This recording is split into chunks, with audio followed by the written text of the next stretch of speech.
So that's my idea of the patriarchy, which is a system of male dominance of society. Yeah, but that's not my sense of the patriarchy. So what's yours? Well, in what sense is our society male-dominated?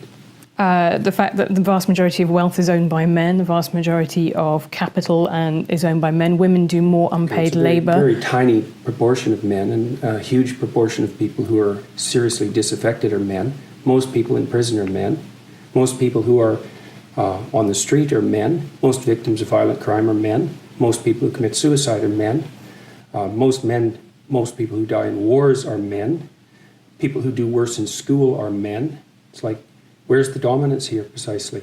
What you're doing is you're taking a tiny substrata of hyper-successful men and using that to represent the entire structure of Western society. There's nothing about that that's vaguely appropriate. But I could say equally well that most rape victims are women. Terrible things happen to people of both sexes. And you could say that with perfect utility, but that doesn't provide any evidence for the existence of a male-dominated patriarchy. It just means that terrible things happen to both genders, which they certainly do. But there are almost no women who rape men, for example. So that is an asymmetry there in sexual violence.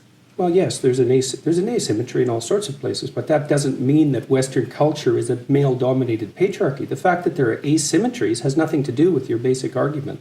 No, but you might equally... This is a trope that people just accept. Western society is a male-dominated patriarchy. It's like, no, it's not.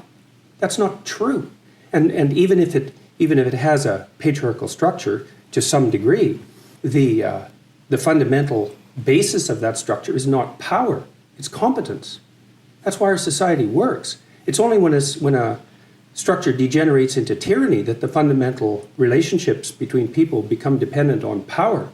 It's not power. If you hire a plumber who's likely to be male, it's not because there's roving bands of tyrannical plumbers forcing you to make that choice. And it's the case with almost every interaction that you have at the face of our culture. You're dealing with people who are offering a service of one form or another, who are usually part of the broad middle class, and what you're looking for is the person who can offer the best service, and you can find it. It's not a consequence of being dominated by anything that's tyrannical. And then again, our culture, our Western culture, which is by no means perfect, and certainly has tyrannical elements like all cultures do, is the least tyrannical society that's ever been produced, and certainly the least tyrannical society that exists now. This whole patriarchy thing, I think you have no idea how pernicious and dangerous it is. Well, no, I don't. I really don't. Go on.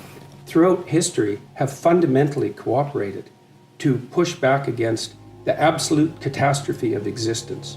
A terrible death rate, the probability of chronic starvation, early death, disease, the difficulty of raising children, with all the death that was associated with that.